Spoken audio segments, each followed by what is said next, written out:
There's Just Something About Kansas City is brought to you by the generosity of our friends with the Haverty family, the Sherman family, the Cockrell family, and Don and Mary Doherty. Thank you. Hey folks, welcome once again to another edition of There's Just Something About Kansas City, where we talk about the people, places, and things that make it such a great place to live. You can get us anywhere you get your podcasts, okay? And we're also on YouTube, so don't forget to tune that in. And I think if you're on YouTube, and if you're just listening on the podcast, I think you're going to recognize this voice. Good morning. I don't know. Am I supposed to start that way? You bet you are. The one and only Gary Lezak. Gary, how are you, buddy? I'm doing fantastic, Good. Frank. It's good. About time. I've listened to your podcast, and thank you for having me on today. Yeah, you bet. You bet. Despite the fact never mind. We'll talk about that later. Okay, we'll talk about the Kansas City thing first, but let's talk a little bit. I know you are now no longer on TV here, and I think maybe the first thing people want to know that don't know is where you are and what you are doing before we get back into, we're going to find out who Gary Lezak was, where he came from, all right, family, friends, growing up, the whole thing. But, the whole history. What is Gary Lezak doing today?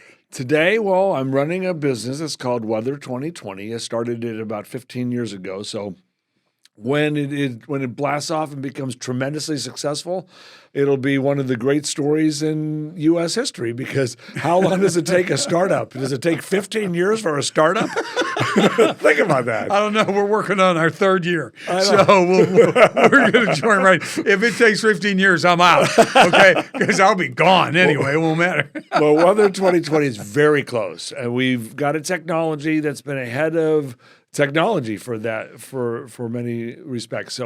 But yeah, just working hard at that. Moved to Colorado. I wanted to be in a place where it snows more, and so it's been exciting to be there.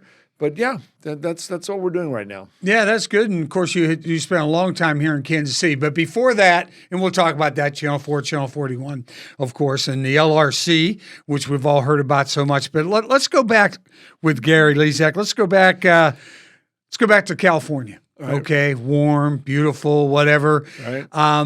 Your dad was a meteorologist, I think, right? He was in the military, right? Yeah, he sent up weather balloons. He wasn't officially a meteorologist, but he was considered the meteorologist in the Army. This is during the Korean War, correct? Yeah. Exactly. Wow, okay. You do your research. That's crazy. But yeah, he was.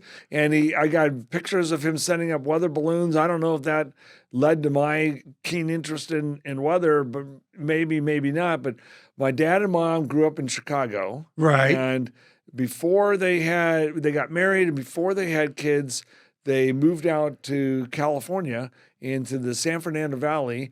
And then they had my older brother, Jeff, and then I was born in 1962 and at West Hills Hospital in Canoga Park, California.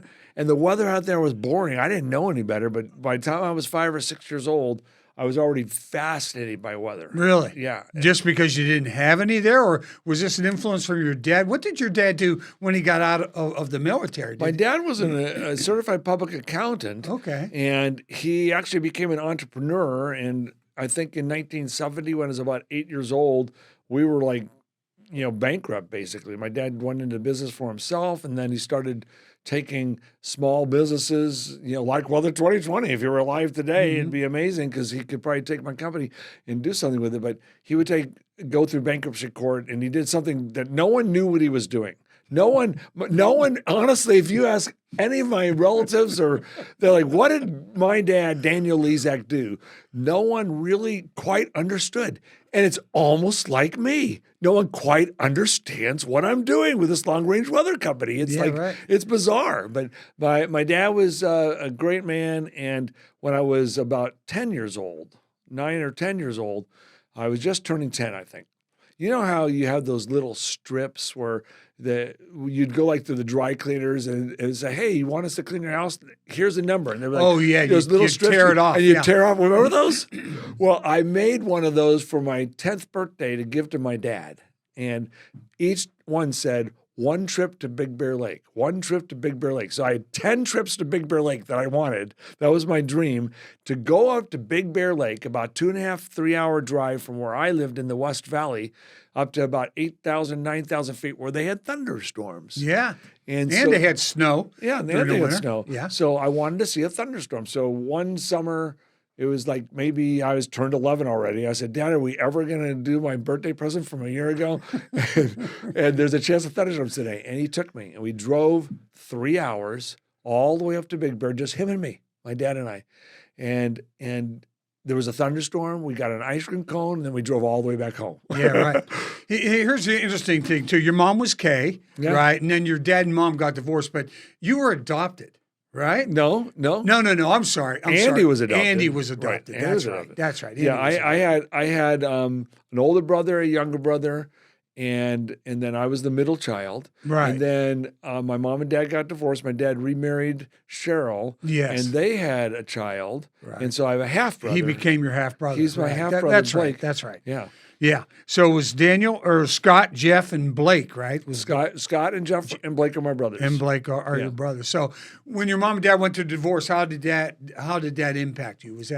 That was a very challenging time. I did not see that coming. Okay. I was at college already. I didn't know they were having marital issues. I was oblivious to it. And my brother who lived there with them, my younger brother, knew all the problems probably. Mm-hmm. So he wasn't shocked, but yeah, it was surprising. It was shocking, but that's how it goes, you know? They got divorced and that's history. Yeah, you stayed there, right? Correct? In Southern California. Yeah. Okay, so you're going through high school, you're doing your normal thing. Are you thinking this whole time you want to be a meteorologist? Or are you thinking something? Never a doubt. Really? I didn't know if I wanted to be on TV, but since I was 5 years old, all I've been obsessed with is the weather. And so clouds were my thing. Growing up in Los Angeles, I did not know the weather was boring in Los Angeles. I did not know. How would I know? That was where I lived. I thought the weather was extremely exciting. I didn't realize until I went to the University of Oklahoma years later, holy moly, the weather's much more exciting in other places. I sort of knew it, but I grew up there, and so it didn't take much for me to get excited about the weather. Yeah. Growing up in Southern California, but always. And then in high school, what was that like for you? What was high school like? High school was not good for me. So right. Yeah, Explain. Well, when I grew up, I was gay. Yes, right. And so you hold the secret when you're 12, 13 years old. And you probably go, oh my gosh, look at those girls. Okay. Yeah, right. Exactly. That's not what happened for me. Right. It was like, oh my gosh, look at those guys. I was like, oh, you've got to be kidding me. I knew right then and there I was probably gay, but then you hold a secret and you try not to be. You think maybe you can try not to be, but then I realized you're born that way. That is the way it is. So 17, 18, 20 years old, when my mom and dad were getting divorced, that's when I finally came out to my family. It was like a 7-year secret you hold. Yeah. And how hard was that, and how accepting were they, or not accepting? Or my mom brought it up to me. My mom said, we went to dinner when I came home from college, and I was going to come out to them. Uh-huh. It was 1981 probably. My sophomore year, and I was going to come out to them, but we went to dinner, and my mom's like, she said, I love you 5 times. She goes, honey, I just want to know, I love you. I'm like, I love you too, Mom. And she goes, well, I was just wondering, oh, I love you, honey. And she went through 5 I love yous. And I'm like, oh my gosh, she is going to ask me right now. Right. I can't believe it. I knew what she was going to ask me. She goes, are you attracted to men? I said, Mom, I cannot lie to you, yes. Then 2 weeks later, because my dad and mom were getting divorced, my dad came over. I said, we had something to tell him. And what was one of the things, and I told him, and my dad goes, no, you're not. You can't be. You just think you are. Yeah, okay. Exactly what he said. And it took him 10 years before he could finally tell other people. And but then he did. And then I had an older brother, Jeff, a younger brother, Scott, and after 10 years, 15 years later, my dad's like, oh my gosh, Gary, you were the normal one, believe it or not. Both of my brothers are like crazy. So yeah, right. And I think Scott, he's also into weather, right? A little bit. Yeah, but he's also a freelance videographer. He's a weather spotter. He's into politics, Yep. right? And then I think Jeff is a gifted pianist. Yeah. Right? Is he the one you called a rabbi, a rock star, and a weatherman? Was he the one? And then Blake lives in New York City, right? What's Blake do? Blake works for Safety, a company that sends out cleaning supplies and cleaning crews around the country, and it's a pretty big business in New York City, and he's been there for quite a few years. And he's married, and he's got this great nephew of mine, Max, who I love, a great kid. So yeah. Yeah. And so how did they react To what? to you coming out? Oh, my older brother, I told very little reaction, and my younger brother always knew. Yeah, okay. Because remember when I was going through that secret, my brother was the one who was experiencing me going through all my emotional troubles through Yeah, that. sure. That's a whole other podcast. We could talk 2 hours about that. But my goodness, it's challenging. And kids to this day still hold that secret. You think it's easy to come out. Yeah. It is not, Frank. Kids nowadays, let's say you're a quarterback of the football team, you just happen to be gay. Think how hard that is Yeah. to come out. You suppress it. It takes a Yeah, while. sure. Absolutely. And then you didn't come out to the public. I think when I worked with you, I knew. Yeah. I mean, you never. I was out. Yeah, you were out. But you. I remember you agonizing because I was working with you, agonizing about saying it over the air. Finally, you're going to come out. You've been harboring this forever. And you just finally want to. I'm just tired of sort of hiding or not knowing who knows and who doesn't know. I'm just going to tell everybody and get it over with. That I know that was extremely difficult for you, but it worked out pretty well. Yeah, well, it was like 2017. Yeah. But I knew everyone knew. I mean, there were people like, Gary, we already know. I'm like, but the public doesn't know. Yeah. So I wanted to be at least a good role model for the kids Yeah. to show how you can be successful and happy and enjoy life as much or more than anybody, whether you're gay or straight, or it doesn't matter. So anyway, that's why I decided to come out, even though I knew you knew and other people knew. I didn't hide it by then. And we certainly didn't care. Right. I mean, that's Yeah. you. I mean, that's who you were. So that never Exactly. that never bothered us at all. Okay, so you're in high school. You're going to graduate. Were you bullied in high school? Some? No. No. I Okay. don't think so. Yeah, I all mean, right. remember, I was athletic. Yeah. I was at a high school with 3,000 kids, so I didn't make the basketball team. I tried out. I almost made the C basketball team, so maybe I'm one of the top 25 people that played basketball at that school. But there's 3,000 kids. It's hard to compete against some of these guys.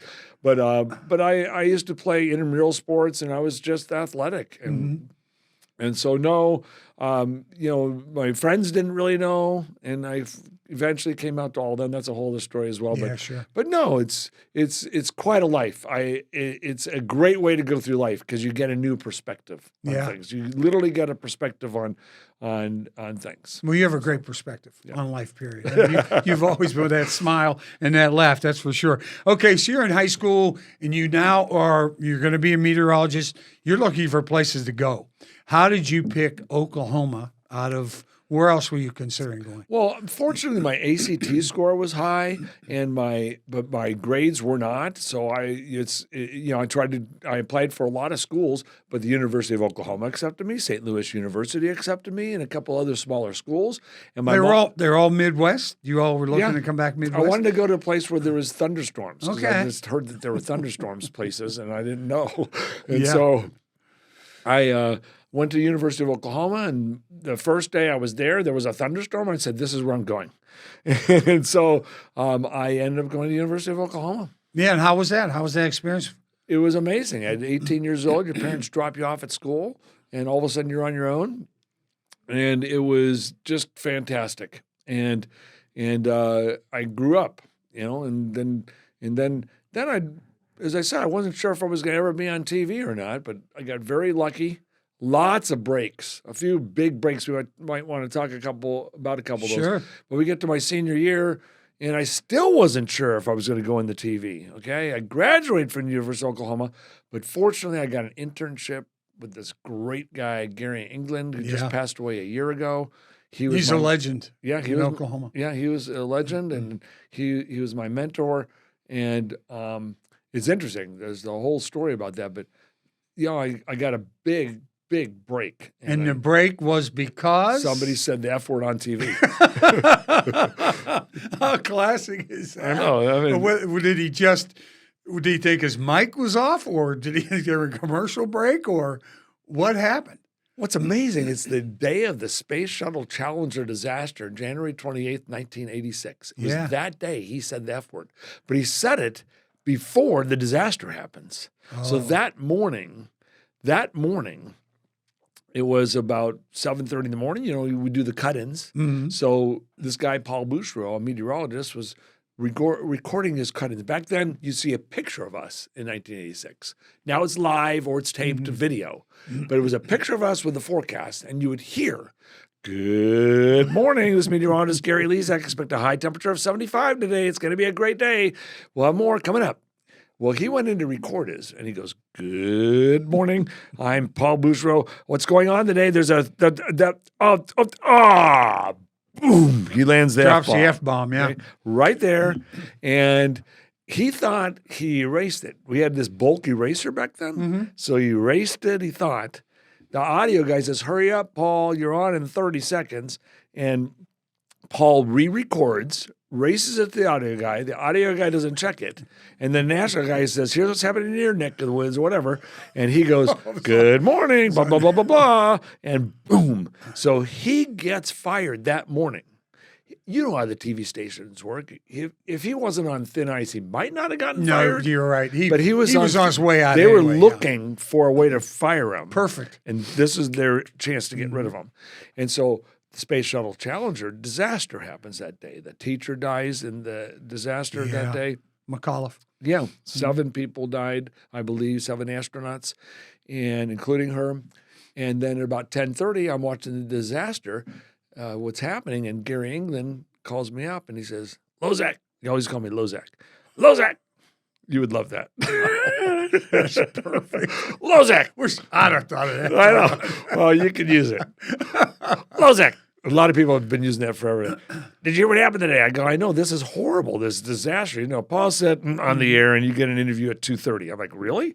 And so I went in there, and this guy was smoking a pipe. He's like, he's a news director. The news director smoking a pipe. He goes, In the office. yeah, back in 1986. sure. And he goes, he looks at me. You're me. And he looks at me. He goes, "Do you hear what happened today?" I go, "Yeah, it's horrible." And he goes, "You start tomorrow, no pay." And I looked over at Gary England, who's on the couch over here, and I said, and he just goes like this, okay? And I go, "Can't you pay me the lowest pay scale you have here?" I was 23 years old. Yeah. And that was when I started negotiating, okay? My first negotiation didn't work very well. Most people would have gone, "Okay, I'll take it anyway. I'm going to be on TV." I just said, "Can't you pay me the lowest pay scale you have here?" And he said, "No, take it or leave it. I need to know right now." And I said, "Okay, I'll take it." Next morning, the general manager comes on the air and says, "Hey, we don't condone this kind of language on our TV," and he got fired. I mean, yesterday that person's been terminated, and then all of a sudden there's like, "And here's Gary Lezak." I go, "Good morning." But I didn't smile for a while. My eyebrows were out of control. I was nervous, but that's how I got my career started. Did you have hair then? Yeah, lots of hair. That's what I happens. I had a stylist. It was expensive. I've saved so much money. All you need now is a razor blade. It's perfect, right? That is great. Okay, so you're in Oklahoma City for how long? For 6-7 years, and then in 1992. Right. Okay. So, and now we're going to move to Kansas City. Yeah.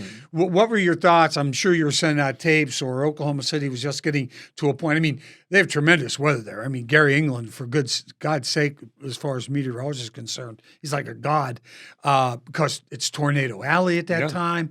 I mean, you're getting every kind of weather you could possibly get: hail, sleet, snow, thunderstorms, everything. So, what made you decide to leave? Was it you knew you weren't going to become the main guy, or what was the situation? I got fired. Oh, you got fired. Yeah. Oh my gosh, I didn't realize Yeah, I that. don't think anybody knows this. Why'd you get fired? It's a long story. We go. Hey, all the time in the world, my friend. Go right ahead. It's 1992, and about 1989. I don't want to tell this really long story, but in 1989, You can tell the story. the general manager that came in after my 3 years on the air, he says, "Yeah, you're not under contract. Why don't you?" I was just signing 1-year deals, And he goes, "Why don't I?" He really I see you as the future of the TV station. I said, and I was becoming really popular. Right. That's after what I 3 mean. years. Yeah. And this general manager comes in. His name is Joe Carrier, and he says, I see you as the future of this TV station. I said, except Gary, in my head, I'm like, except Gary England is here. No way, dude. I don't know what you're talking about, but okay, I'll listen to you. Yeah, He sure. goes, hey, why don't we sign you to a contract? So I negotiated my deal. I signed a 3-year contract, and then that GM was fired Okay. about 2-3 months later. And so Gary England and the acting GM, they decided to try to undo everything that GM did, including my contract. Mm-hmm. And so Gary England probably felt a little pressure. Gary England, and I was getting real popular, but Gary England said, Lezak, you're going to have to leave, okay? And he wrote me this whole document. And I remember exactly what it says. You still have it? I wish I still had it. But when we moved, a couple moves, it's just gone. And this is totally false. No way. You know me. Mm-hmm. This is impossible. It's just somebody who's mad at me. He wrote, since signing your contract, your dedication to your job has deteriorated, and your on-air presentation is falling less and less within the acceptable standards of KWTV. And then he lists A, B, C, D, E, F, G, and H of all the things I was doing wrong. One of It's halfway which, through the alphabet. this is back in John Madden's era. Yeah. Boom! Did you see that play? How? That was a great play, in the NFL, right? Uh-huh. So I was doing a little booms and pows on TV. Yeah. Okay. So I'd go, boom, you see this storm coming in? Pow, whatever I was doing. And he says, your booms and pows are wearing thin on viewers. And I'm like, you're right. A, check. And then he goes, your good morning is becoming annoying. Okay. And I'm like, check, you're wrong. Okay. And I basically said, you're wrong. Your long range forecasts are never accurate. Okay. That's on my list. And so I came in and talked to him about a week later, brought my letter in and debated with him, but he just said, I'm going to have to leave. So it took 2 years. He did not want to fire me. Oh, wow. 2 years later, he fired me, 1992, and it's the greatest thing that ever happened to me. Right. Now, were you prepared? Were you sort of felt it was coming? Yeah. And did you then have a lot of feelers out at that time? Yeah, but I didn't get a job. I didn't have an agent. I tried all the above, and I hadn't secured a job. I even went to Denver, met with Channel 2, and then I got fired, and it was the biggest relief. When you have that much pressure on you, and you know sure. they don't want you anymore, even though the viewers would have no idea I was very popular, but I got fired in 92. 3 weeks later, I get a call from Channel 4 in Kansas City because Jennifer Graves, who is a great person who lives in Kansas City now, she came to Kansas City in like 1991, 1992. She told them about me and that they needed to hire me. And Jennifer Hiss is her name now, Jennifer Hiss. She lives here and she's got a great family. But she says, she basically told them to come up here. So I came up for my interview. The Plaza 3 back then had a steakhouse and they had lunch. They brought me there for lunch. Who was at the lunch? It was the news director at the time, probably the assistant news director. So it wasn't Mike McDonald. No, it wasn't Mike It McDonald. was assistant news director. I forget his name right now. Wasn't Mike Lewis? No, it wasn't Mike Okay, Lewis. Mike good. Lewis was later. All right. And then we're out. We're talking shop, folks. Yeah. It might have been, but it was at Plaza 3. And then these people came up to me while I'm in the interview. They're like, oh my God, Gary Lezak, we love you in Oklahoma City. It was as if I planted those people there.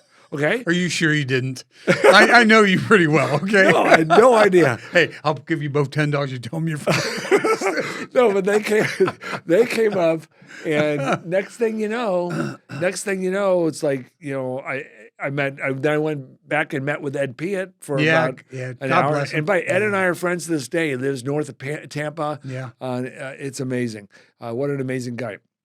And we talk sports and everything. But they hired me. And so 3 weeks later, as I said, it's the greatest thing that ever happened to me, because I grew up in Los Angeles. I was in Oklahoma for 12 years because I had a 6-7 year career there before I got fired and came to Kansas City. Right. And then I end up in Kansas City. Kansas City is like the perfect combination of Los Angeles, which is a Western town, Oklahoma City, which is a Western town, both spread out cities. Kansas City is a spread out city that is a big town, but not really. It's a small town. We're like a medium-sized town, but it felt like the big town. And so you have Los Angeles, Oklahoma City, combination, perfection for me in my career. Yeah, it really did work out for you. So when you first came into Channel 4, you were behind, Mike Thompson was the main weather guy, right?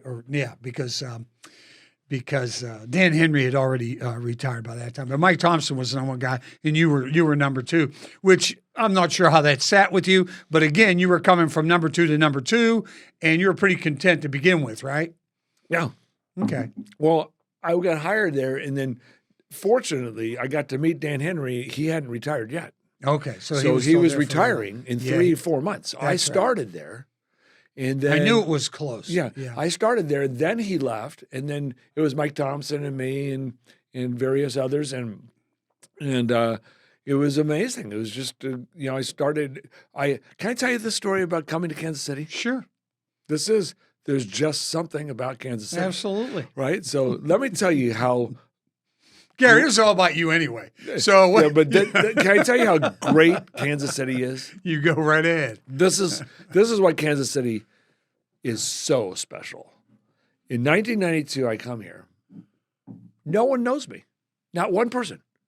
No one knew who I was. It was sort of cool just going to Chiefs games when I first came and scalping for tickets. Back then there were no online tickets on your mobile device tickets. You had to scalp for tickets, and it was just cool to just go get a ticket and go to the game by myself. No one knows who I am, and enjoy the game. Become a huge Chiefs fan. So no one knows me. You fast forward to 1998, 1999, I have an opportunity to become chief meteorologist. Now, Right. Everyone knows me. I've become real popular, and thank you, Kansas City. And I got an opportunity to become chief meteorologist, and there's a whole other big story about it. But Channel 41, NBC, Kansas City, offered me a job, and I left Channel 4. That's a whole story as well. But then what happened in 1998 when I was switching stations? I started January 1st, 1999. Right. But I was on a 6-month no-compete clause, and we can talk about Wendy the Weather Dog later. Let's wait, because you got to hear the story. From 1999, January 1st to July, I come on the air July 1st. July 15th or 20th, I'm 2 weeks on the air.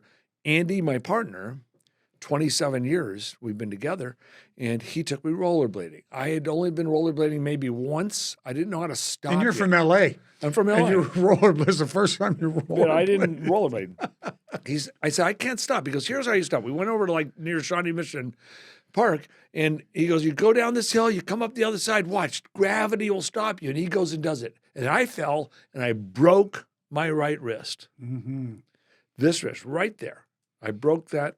Takes 8 weeks to heal a broken bone in your wrist. Cut your arm in half. You don't cut your arm in half, but We're not going to amputate here because of a broken wrist. If you break your arm, it'll heal in 3 weeks. Right. Your wrist, the blood flows less, and it takes 8 weeks. 3 weeks later, they're replacing my dirty cast with my brand new cast. And I asked the doctor, what's this thing right there? I can feel a little tumor. He goes, oh, I don't know. Let's get it checked. I find out it is a tumor. It is a bad form of cancer, extraskeletal osteogenic sarcoma, out of the bone cancer. And it's so aggressive, they wanted me to go to the hospital to do a week of chemotherapy 4 different times. So I went through that whole experience, and early detection, it's amazing. By breaking my wrist, I detected it early, which is probably why You hear a lot of stories like that. I'm probably sitting here very lucky right now that I didn't die. But when you go through cancer, one thing that is early detection is important, but creating a support system. It can be your family and friends, but for me, my support system was Kansas City. Kansas City. I mean, this is why we're a small town that's not such a big town. It's the perfect medium-sized town because Kansas City, it was my support system. I got hundreds and hundreds and hundreds, if not 1,000 cards and well wishes and thinking positive thoughts for me. And basically the energy of Kansas City is what helped me get through this horrible, horrible cancer diagnosis. Andy and I were very positive that I was going to live through it. And my gosh, if I can live through this, I'll be able to tell kids for years at schools when I go to. And so I had all the support from Kansas City. That's where the first thing about Kansas City that I'll never forget, that I'll always remember, is how special this place is for supporting people like me to go through what I went through. Yeah, absolutely. Yeah, that is the town. Yeah, that is our town. That's for sure. Before we leave the Channel 4 and go to Channel 41 deal, you have to talk about Wendy. Okay, You've had a ton. I think I have all the names here somewhere. At least I did. Yeah, Windy, I've got Windy, breezy, stormy, sunny, rainbow. Right. And that's it. Yeah, that's and then Jamie when I grew up. Jamie when you grew up, because you always grew up with dogs. Yeah. Okay, you can tell them the story about Wendy in the television station at Channel 4. Wendy and me. Yeah, I will, because I heard you screaming one day. And it's 1992, my first year there, right? So when I first came to Kansas City, before I started on the air, they put me up at the Doubletree Hotel that's still there right on I-35, and or 69 Highway in College. And so it was Wendy and me at this Doubletree for the first 4 days. Then we started the station, and I had Wendy on at least every Friday. Sometimes she was there at the station more than that. But Wendy was a rare dog. She was on Animal Planet. Wendy was on Oprah Winfrey Show. And so she became really famous. Yes. But she would be a dog that would be at the TV station, and she was never threatening to anybody, okay? She would literally, I wouldn't monitor Wendy. Wendy would literally walk. Not that day. Not that day. She would walk around the station, and Frank worked upstairs. Yeah. I worked downstairs. Right. And so Wendy was gone. I didn't know where she was. I'm like, Wendy, I didn't know where she was. All of a sudden I hear, Lezak! What's a dog doing up here? Something like that. It was a little more colorful than that, but it's fine. Lezak, get this dog out of here. Yeah, get this. Yeah, you might have said that word. Yeah. Anyway, sure I did. But I'm like, oh, shoot. I got to go upstairs and get Wendy. And so I went up there, and Wendy was just, hi, Frank. She was just going up to say hi. And so but yeah, that did happen. That was pretty funny. We used to have, the weather guys used to drive me crazy, and you know why. We did sports. We had X amount of time for sports. You did the weather. You were always on before I was, okay? You were always on before I was. Unless it was a huge sports story, we'd lead with it at the top of the news. So anytime you were on, okay, I'm sitting there in sports, and I've got it all mapped out and timed out, and I've got it ready to go. And you get done, you're over on the sport on the weather forecast, always, all right? And then the only thing that used to make me mad was when you'd come back to the anchor desk, and you'd stand there with the two anchors, and then you'd start chatting. Again, Right. you'd start. Yeah, you look at you. You're going. Yeah, That- right. That, What's wrong with that? made you mad? Yeah, of course it did. 'Cause Why? You took all. You're starting to take my sports time. I'm starting to have to drop stories off the Oh, bottom. you of mean sports. before sports? Before sports. Yeah, because we'd come yes. back and then we'd start. We'd like, there's 5 seconds, there's 10 seconds. That's I right. know. You and Jack Carey both Oh, couldn't stand it, and you would like, but it's and then sometimes we'd have thunderstorms, and then you'd get cut. I didn't mind that though. Okay. I didn't mind about severe weather. In fact, I used to walk in severe weather and go, "You guys want the sports? I'll go home. What's the deal? I'll take the night off. Whatever you want to do." But I never heard you come. Hey, it's a big sports story. Take some of my time. I never got the reciprocation from you. So there you go. Right? Yeah, but you didn't know behind the scenes I would do that. I said, make sure Yeah, right. that Frank gets his time. Right, I don't think that ever happened. And I don't blame you. So then you're at Channel 4. You know that Mike Thompson's there. You want your main job. You want a main job. It's about time. Right. So you go over to 41. So Yeah. go ahead. Yeah. Yeah, so that was an interesting story. I was making a certain amount of money at Channel 4, and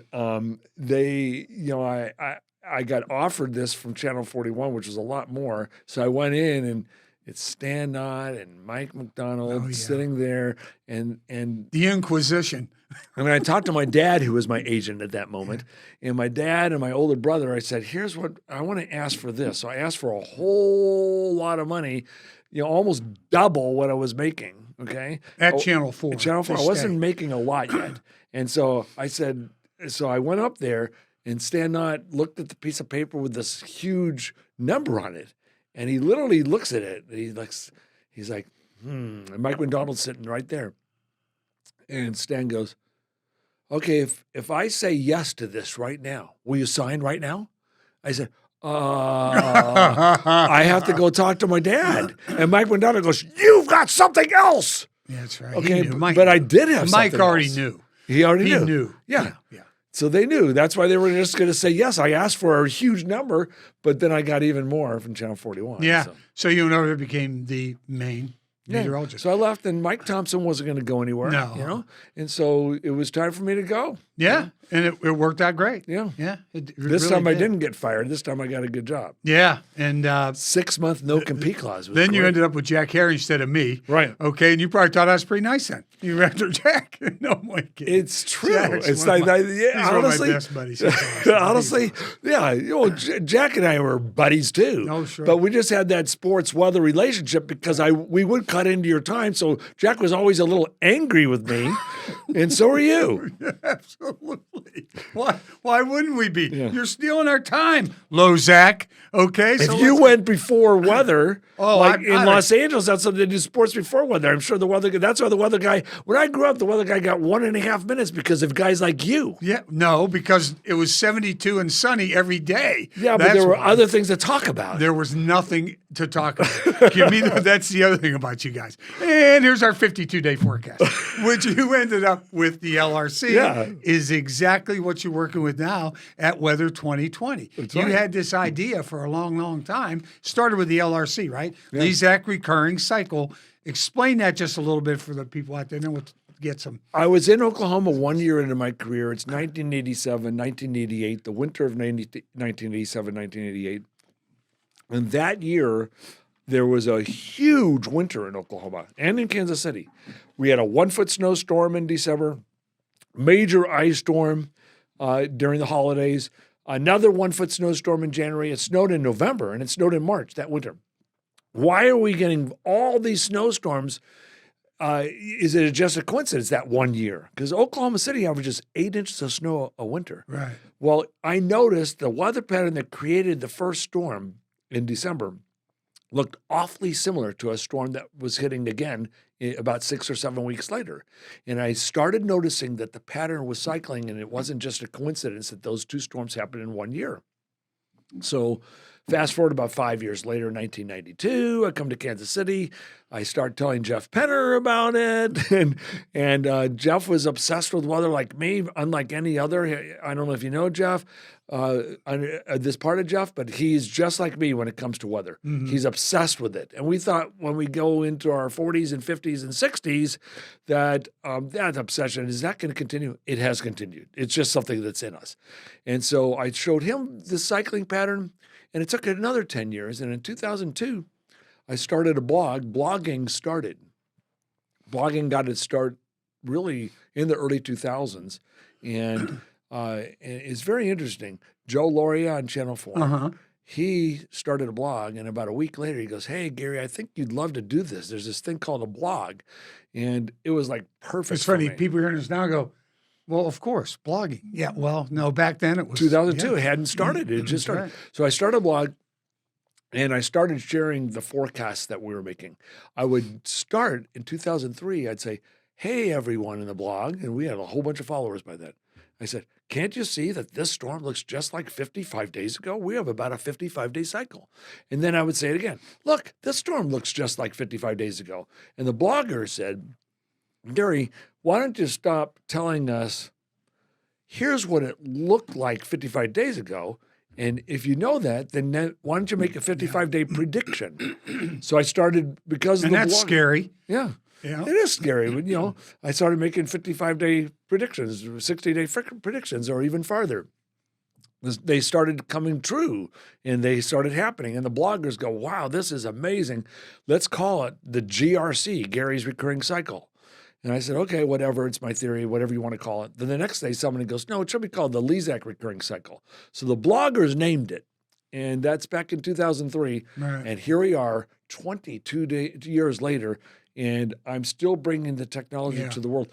My peers out there are scared of it. They're afraid of it. The PhDs, the really smart meteorologists in the world, they don't know what it is, and they have nothing to read. So if I don't start publishing papers, they don't. You can't just tell another meteorologist, "Look, the pattern is cycling." They have to experience it. They can't just agree with you on faith. It's got to be something they experience. So it in some respects, it protects what we're doing, but we're able to predict the weather. It is literally, we have found the heartbeat of the weather pattern. Okay. The DNA of the atmosphere.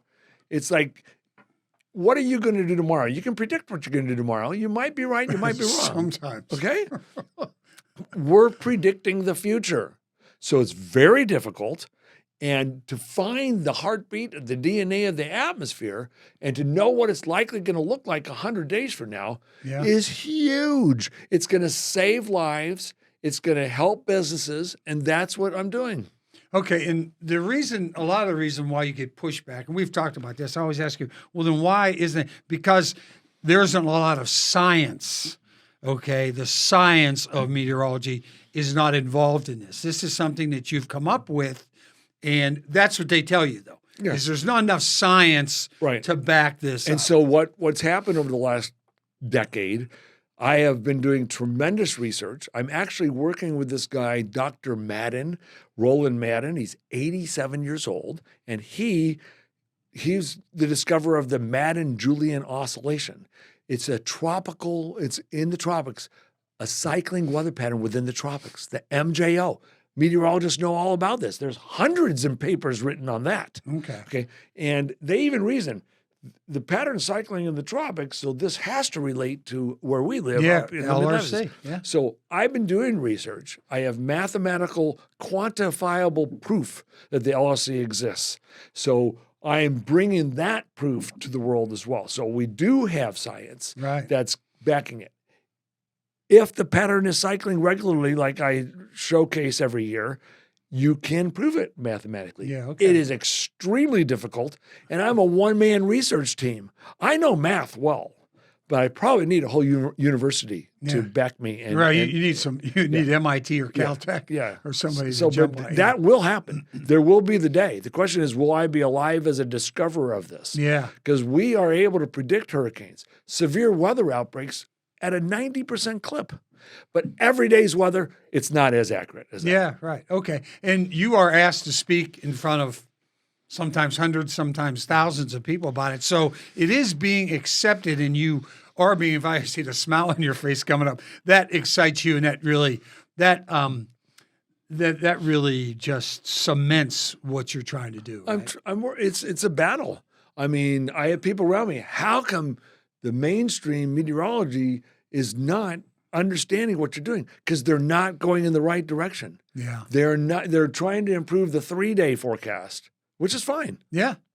They don't realize that I don't need a 9-day forecast. At my age, I forget the second day. Yeah. Okay, so how about if you just be accurate tomorrow? But if That's all I care about. but if your granddaughter was getting married in June, Yes, right. in South Dakota, is there going to be a blizzard or a severe weather outbreak? Okay, Right, exactly. So they want to know. Yeah, or at least be able to quantify something around that weekend that may or may not happen, but it's That's what it is. That's what yeah. we do with Weather Okay. 2020. All right, here's what we're going to do. We're going to have some fun. Okay. Okay. I'm going to give you a sentence, and you're going to give Are me you the first thing serious? that comes to your mind. Oh, no.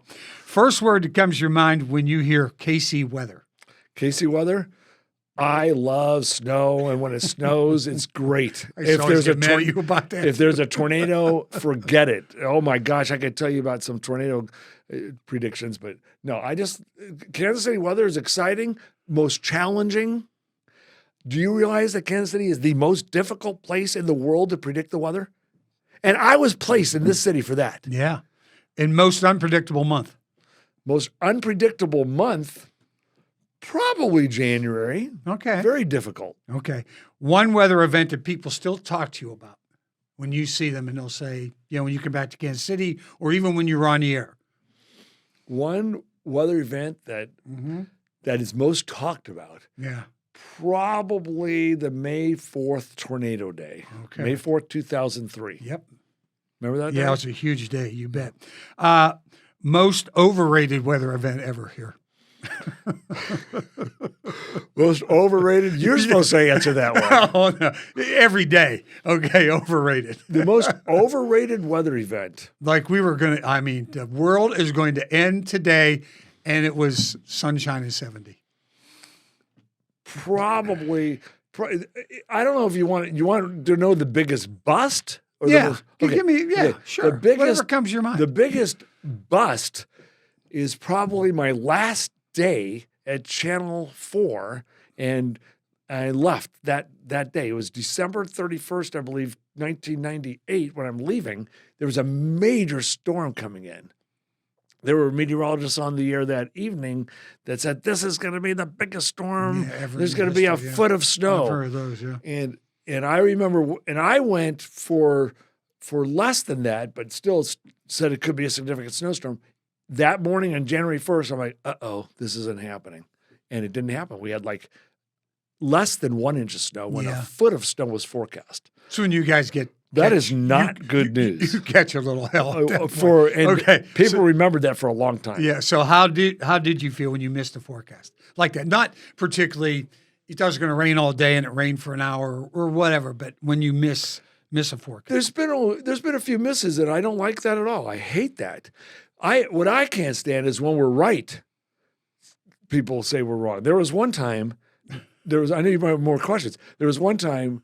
Remember Craig Allison? Oh yeah, Craig Allison was the GM at Channel 41 for a while, and he and the top sales guy, the chief sales guy. So he was a general manager. I had predicted like no snow, and Mike Thompson was predicting like 3 or 6 inches of snow. And so that next morning, there's no snow, and I'm all proud. I'm walking around the station. Hey, I got a ride. This storm missed us.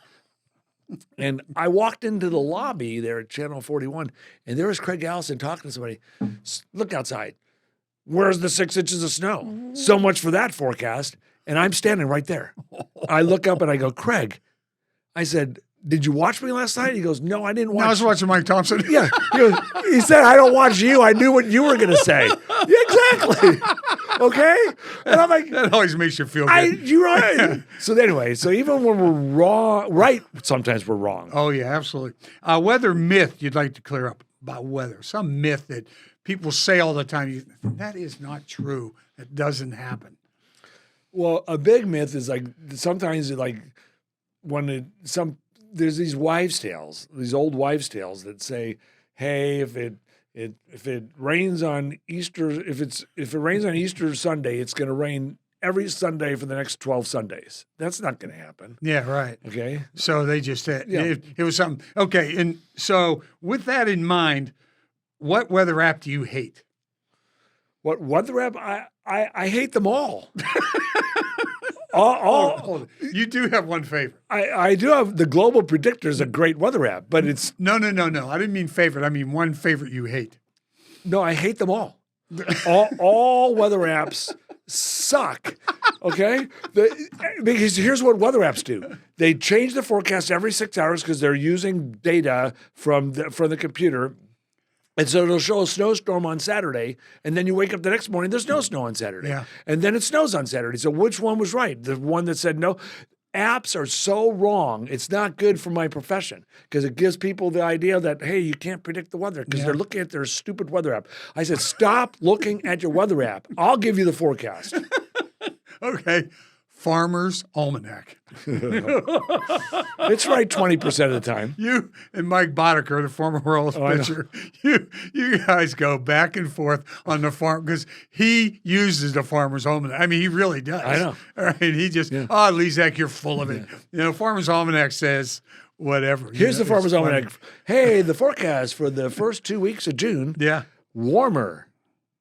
Oh, boy, I guess it's going to be right. That's all it says. Warmer with a chance of a few showers, of course. What do you miss about TV? I miss one thing. I loved, do you realize that there was never a day that I was on my way to work where I felt like I was going to work. Yeah. Mm-hmm. I loved telling people about the weather. That's why I went to work. The things that were behind the scenes, the crazy people we worked with, the bosses, I can go through every single boss that hated me. Every boss hated me. Every boss hated me. Every single one of them. I don't think that's the true. news directors. You go ahead. They hated me until they left, after they got fired. Because, news directors get fired every 2.5 years. Yeah. They barely can survive 2 years and then they're fired. Everyone after the fact, they go, oh, Gary, I think you were a great chief meteorologist. Why couldn't you feel that way when you worked with me? So what was your question again? I said, what do you miss about TV? And you got into right away what you don't miss about TV. I don't miss about TV. I love telling people about the weather. Okay. And I got to do that every day. But now with YouTube and Facebook Lives and, X posts and Instagram and TikTok, I can connect with anybody I want on Anywhere my in own the world. terms. Yeah. For all practical purposes, yeah. Okay, so the pressure to be right. Extreme. And I believe I'm guilty of raising the bar way too high in accuracy. Well, you can't raise it too high because you want to be accurate every day. Yeah. And then have the long range become accurate. But all with the the time LRC, I am predicting the weather long range. And so let's say I get 2 out of every 3 right. Yeah. It should be good. Yeah. But the one time you get it wrong, you hear about it. And I don't like that. Yeah. Well, even when you get it right, they don't care. They don't. Right. Okay, fine. Yeah. When you get it wrong, then you catch hell. Yeah. You just really catch You just, hell. I don't care. So can I tell you that one story about what you taught Jeff Penner and I? Yeah, sure. Okay. Go ahead. We talked about it in the lobby earlier. I don't know if Frank knew this, but when Jeff Penner can complain, Jeff Penner can complain about everything. I got to tell you, Penner ought to worship the ground you walk on. Okay, that's all I'm going to say. Okay, Penner, did you hear me? All right, go ahead. So, but Jeff would come in and go, I can't believe it. We've had to work 12 hours or 16 straight hours, or we'd work 15 straight days. Or he complained about this, and that. And Frank would always just look over us and goes, no one cares, Penner. Nobody cares, Penner. Okay, and we have used that forever. It's great advice because nobody does care. No. So we learned, and he learned, that if you work 12 days in a row, don't complain because of you. Yeah. You taught us, don't complain. Nobody cares, Penner. We learned oh my gosh, Frank Bull is right.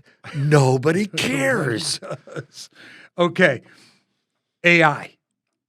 How's that going to impact your business? AI is impacting everything. I know. And you got to be very careful with AI. Let me explain something about AI. Let's say you have ChatGPT. A lot of people use. Have you used it yet? I've used Chat GPT, sure. Yeah. Amazing. Sometimes I'll do it for research. Okay, good. Sometimes, yeah. So here's the thing about for research, even with my helping me, And I still double check somehow too. So you have got to double check what it tells you because it's going to like you. It's going to love you. It could be your best friend. And he goes, hey, I talked to my new best friend today. I go, really? ChatGPT is his new best friend, giving him advice. So you got to be careful because it will make mistakes. I'm doing my research on the LRC, and I catch it. I'm like, oh, so you agree with me. It's a 70-day cycle. Okay, why is that? And then it tells me. because I like you, Gary. It does this calculation, that calculation, this calculation. I go recalculate it, and I'm like, you were wrong. And he goes, oh, Mr. Lezak, I am so sorry. You are correct. So if you aren't good at math and you're trying to have it help you with math, it might give you the wrong answer. Yeah. Okay. So just know that. But AI is going to be continuing to blossom. I don't know which company, A, B, or C, whether it's ChatGPT or these, Grok or whatever, what's going to evolve in the next few years. Right. But it is definitely, I believe it's going to make people smarter. I believe it's not going to take over for us. And I think it's going to help enhance our decision making and speed that we do things. So there's some good about it. Yeah, right. And it's also important to be right. Yeah. So to use everything at your fingertips, so to speak, Right. is an important thing to do. Absolutely. Yeah. So especially in this business, in your business. And if you notice people that are writing emails, look closely, you'll see that it was not really them. Yeah, right. Well, you can sort of tell. And I'll tell you what, though, some of the stuff you see on TV, and they do the AI. Remember, Hollywood went on strike because they're worried about AI, and you can see it. I mean, they put AI, and you just go, "That's a human being." No, it's not a human being. That is totally generated by artificial intelligence. Just in the last couple of weeks. Oh my God! I know. Just last couple of weeks, people put these things out about it's getting so cold that we're going to have exploding trees. Yeah, I know. There's an exploding tree warning. I said, Gary told me they can't explode. Yeah, exactly. It's ridiculous. Like, I mean, if there were exploding trees, how do you know if it's AI? Here's how you know it's AI. If you never heard of exploding trees for 60 years of your life, okay, then maybe that's not true. Because the weather's changing, Gary, of course. Now we're having exploding trees. And now they show the giant snowballs coming out of the sky, bouncing off of cars and blowing cars up. And I've seen some of these exploding trees. They look real, but they're not. All right. Now, your favorite subject, besides the weather, the Kansas City Chiefs. Oh, my goodness. I know you've taken that with you out to Golden, Colorado, and you are still a huge Chiefs fan, but you just love the KC Chiefs. Yeah. I grew up a Los Angeles Rams fan, and then when I came to Kansas City in 1992, was shortly thereafter, the Rams moved to St. Louis. St. Louis, yeah. And when the Rams moved to St. Louis, I divorced the Los Angeles Rams. It was a horrible, horrible sports divorce because I'm a huge Rams fan, and now they're in St. Louis, and I was in Kansas City, and I already knew we don't like St. Louis. Okay, let alone the Rams and the Chiefs. I know. So I became a huge Chiefs fan. 1992, 1993. Montana, if he doesn't get a concussion, I'll bet you the Chiefs beat the Bills. They might have saved the Bills from one of their losses in the Super Bowl, but they didn't. So all the pain we've gone through with the Chiefs. In fact, here's another great story. 1997, the Chiefs lost to the Broncos 14-10, I think. Mm-hmm. And Elvis Gerbeck had the ball. Should have been Rich Gannon probably. It should have been. But it's all worth it. We lost that. The crowd was so loud in that game. But let's go to 2016. That game, the Chiefs against the Pittsburgh Steelers. Right. The Chiefs, if you remember, I'll tell you the final score. They lost 18-16. Okay? Right.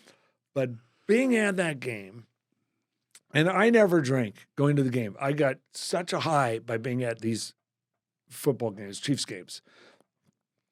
I'm at the game. The Chiefs are trailing 18-10. And so it's 18-10. The Chiefs are trailing.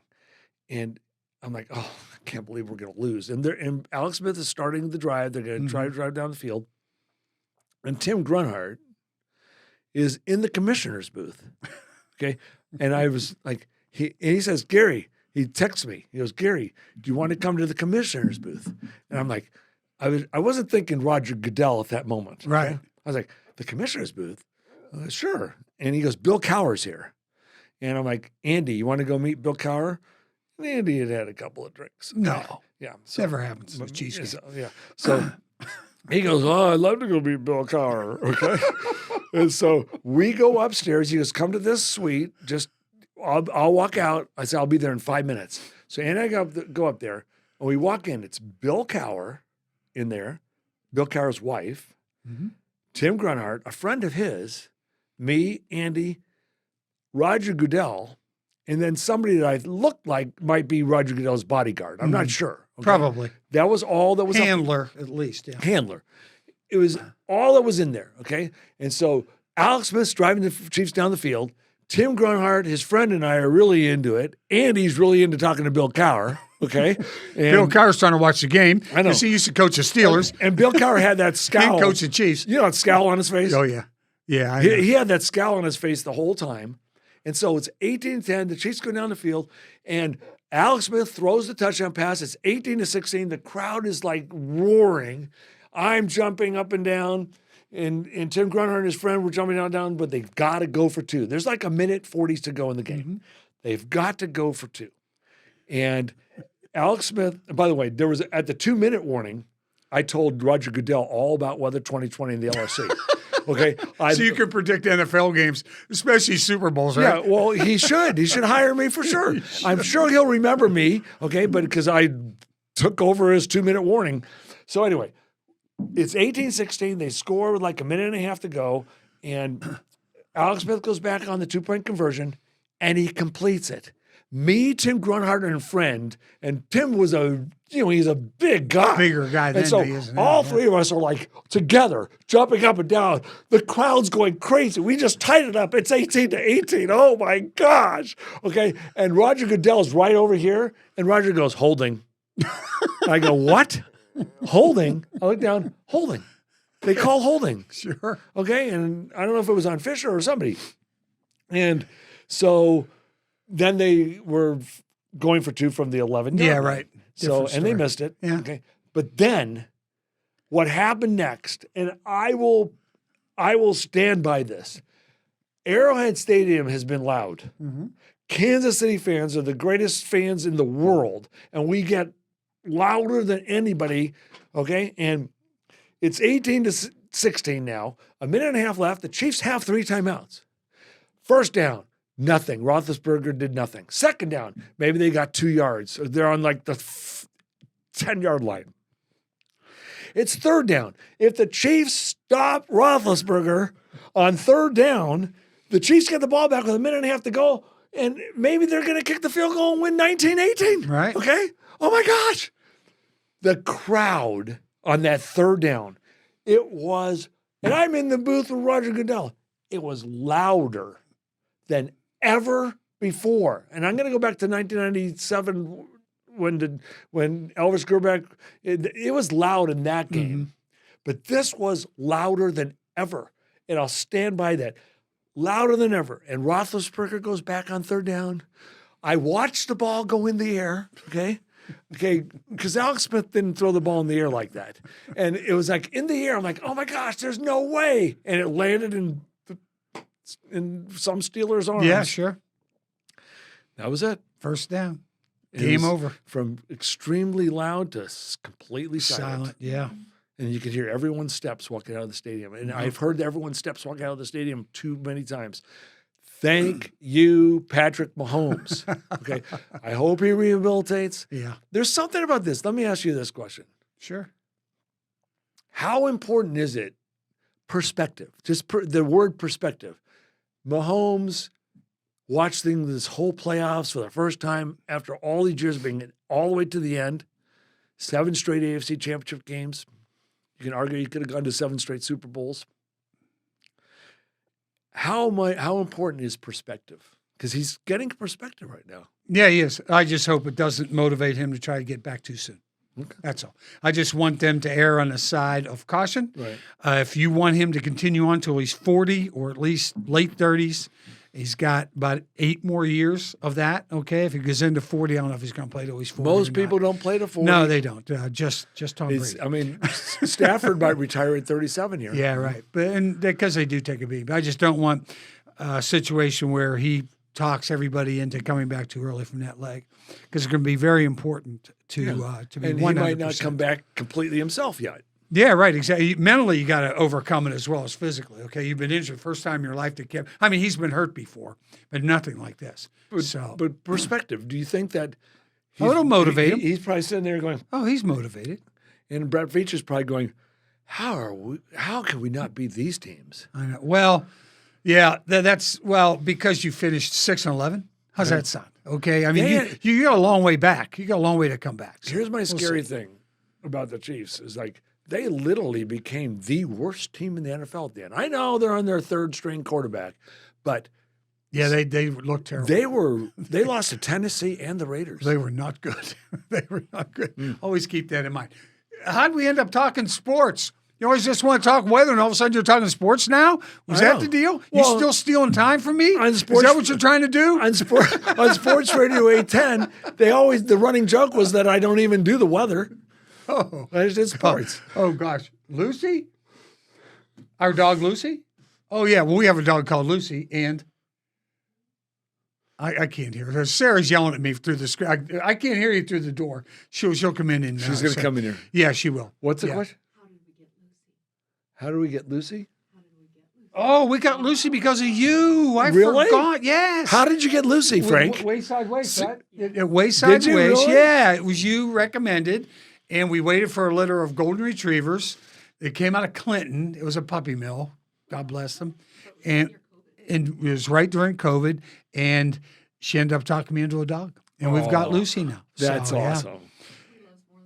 Yeah. I don't think so. Yeah, and now I've got Rainbow and Sunny. Yeah, you've still got them. Yeah, they love the snow, right? They love Colorado. They love it. Yeah. They love it. Sunny's going to be 11 this year. Wow. Well, God bless you, my friend. Thank you. You've been absolutely awesome. Yeah. People in Kansas City love you and still love you, and just wish you still lived here.